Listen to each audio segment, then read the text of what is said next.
Thank you very much. First, I thank John Miles and the Lewis family and John's incomparable staff for a chance to say a few words about a man I loved for a long time. I am grateful, Pastor Warnock, to say it in Ebenezer, a holy place sanctified by both the faith and the works of those who have worshiped here. I thank my friend, Reverend Bernice King, who stood by my side and gave a fascinating sermon in one of the most challenging periods of my life. I thank President and Mrs. Bush, President Obama, Speaker Pelosi, thank you, and Representative Hoyer and Representative Clyburn, who I really thank for, with the stroke of a hand, ending an intra-family fight within our party, proving that peace is needed by everyone. Madam Mayor, thank you. You have faced more than a fair share of challenges in these last few months, and you have faced them with candor and dignity and honor, and I thank you for your leadership.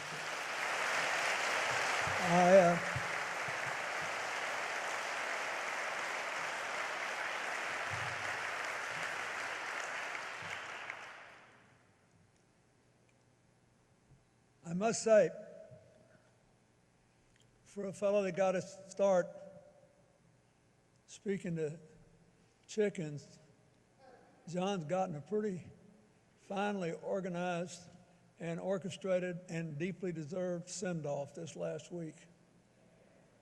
His homegoing has been something to behold.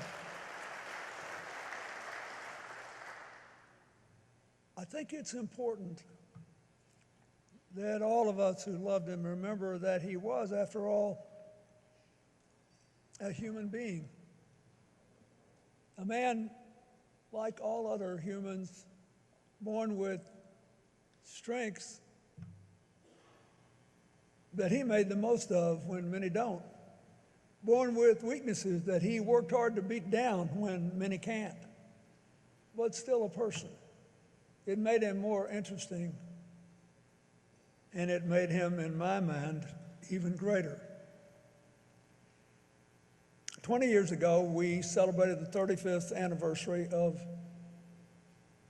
the Selma March, and we walked together along with Coretta and many others from the movement who are no longer with us. We're grateful for Andy Young and Reverend Jackson and Diane Nash and many others who survive. But on that day, I got him to replay for me a story he told me when we first met back in the 1970s. And I said, you know, I was just an aspiring whatever Southern politician and hadn't been elected governor, and he was already a legend. So I said, John, what's the closest you ever actually came to getting killed doing this? And he said, well, once we were at a demonstration and I got knocked down on the ground and people were getting beat up pretty bad, and all of a sudden I looked up and there was a man holding a long, heavy piece of pipe, and he lifted it and was clearly going to bring it right down into my skull. And at the very last second, I turned my neck away, and then the crowd pushed him a little bit. And a couple of seconds later, I couldn't believe I was still alive. I think it's important to remember that. First, because he was a quick thinker. And secondly, because he was here on a mission that was bigger than personal ambition. Things like that sometimes just happen, but usually they don't. I think three things happened to John Lewis long before we met and became friends that made him who he was. First, the famous story of John at 4 with his cousins and siblings holding his aunt's hand, more than a dozen of them, running around in a little old wooden house as the wind threatened to blow the house off its moorings, going to the place where the house was rising and all those tiny bodies trying to weigh it down. I think he learned something about the power of working together, something that was more powerful than any instruction. Second, nearly 20 years later, when he was 23, the youngest speaker and the last speaker at the March on Washington, when he gave a great speech urging people to take to the streets across the South to seize the chance to finally end racism. And he listened to people that he knew had the same goal, say, well, we have to be careful how we say this because we're trying to get converts, not more adversaries. Just 3 years later, he lost the leadership of SNCC to Stokely Carmichael because he said, it was a pretty good job for a guy that young and come from Troy, Alabama. It must have been painful to lose, but he showed as a young man there are some things that you cannot do to hang on to a position, because if you do them, you won't be who you are anymore. And I say there were 2 or 3 years there where the movement went a little bit too far towards Stokely, but in the end, John Lewis prevailed. We are here today because he had the kind of character he showed when he lost an election.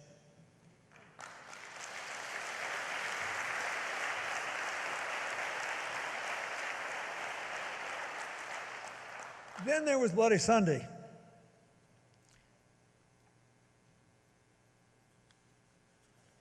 He figured he might get arrested. And this is really important, for all the rhapsodic things we all believe about John Lewis. He had a really good mind, and he was always trying to figure out, how can I make the most of every single moment? So he's getting ready to march from Selma to Montgomery. He wants to get across the bridge. What do we remember? He cut quite a strange figure. He had a trench coat and a backpack. Now, young people probably think that's no big deal, but there weren't that many backpacks back then. And you never saw anybody in a trench coat looking halfway dressed up with a backpack. But John put an apple, an orange, a toothbrush, toothpaste in the backpack to take care of his body because he figured he would get arrested. And 2 books. One, a book by Richard Hofstadter on America's political tradition to feed his mind. And one, the autobiography of Thomas Merton, a Roman Catholic Trappist monk who was the son of itinerant artists making an astonishing personal transformation. What's a young guy who's about to get his brains beat out and planning on going to prison doing, taking that? I think he figured that if Thomas Merton could find his way and keep his faith and believe in the future, he, John Lewis, could too. And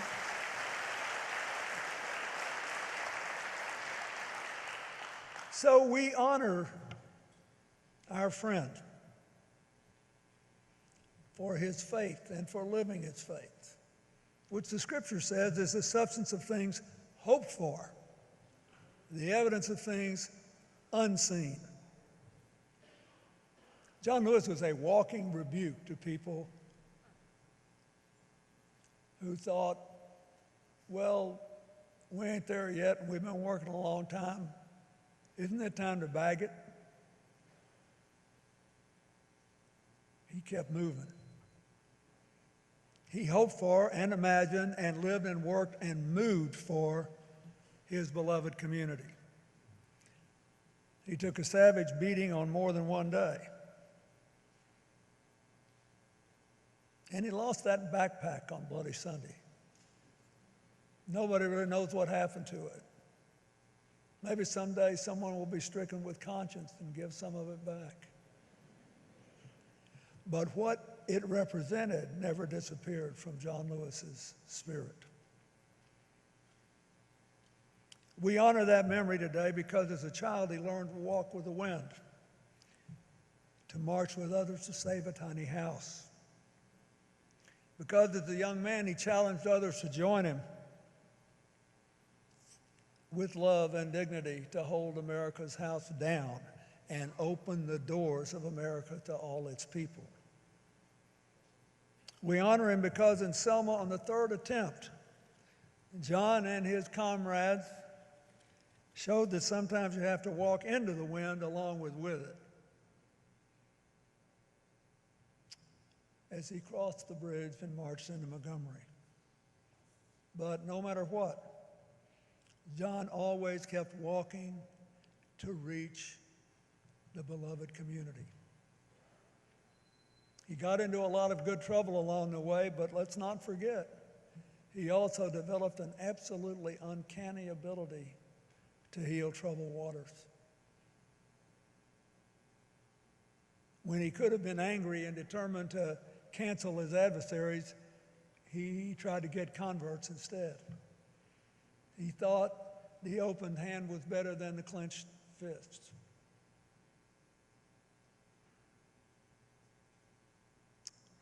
He lived by the faith and promise of St. Paul, let us not grow weary in doing good, for in due season we will reap if we do not lose heart. He never lost heart. He fought the good fight, he kept the faith, but we got our last letter today on the pages of the New York Times. Keep moving. It is so fitting on the day of his service, he leaves us our marching orders. Keep moving. 20 years ago when I came here after the Selma March to a big dinner honoring John and Lillian and John Miles, you had a big afro. And it was really pretty. And your daddy was giving you grief about it, and I said, John, let's don't get old too soon. I mean, if I had hair like that, I'd have it down to my shoulders. But on that night,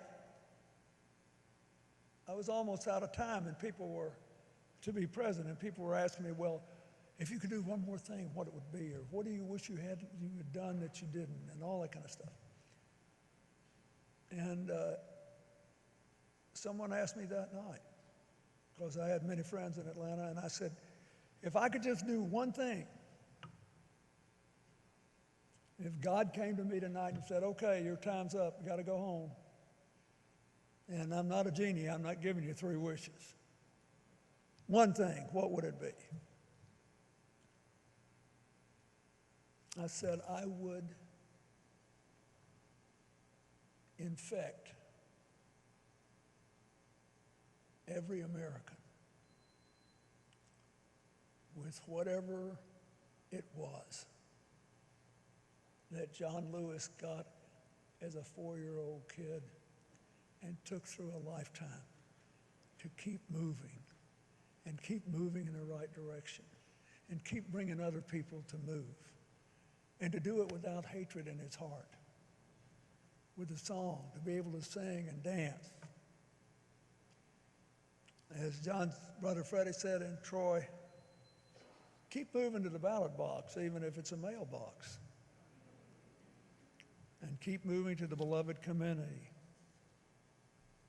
John Lewis was many things, but he was a man, a friend in sunshine and storm, a friend who would walk the stony roads that he asked you to walk, that would brave the chastening rods he asked you to be whipped by, always keeping his eyes on the prize, always believing none of us will be free until all of us are equal. I just loved him. I always will. And I'm so grateful that he stayed true to form. He's gone up yonder and left us with marching orders. I suggest, since he's close enough to God to keep his eye on the sparrow and us, we salute, suit up, and march on.